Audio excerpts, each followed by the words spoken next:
how to freeze Snapchat location.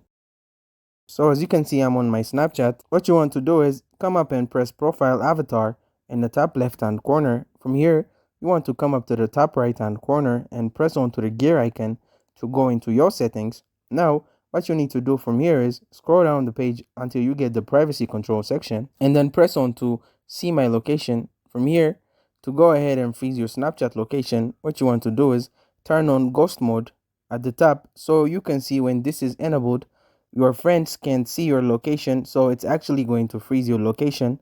So just go ahead and turn this on. Then you can choose how long to turn this on for, whether for 3 hours, 24 hours, or until it turns off. And by enabling this, your friends cannot see your last active location, so effectively this is going to freeze Snapchat location. So that's it.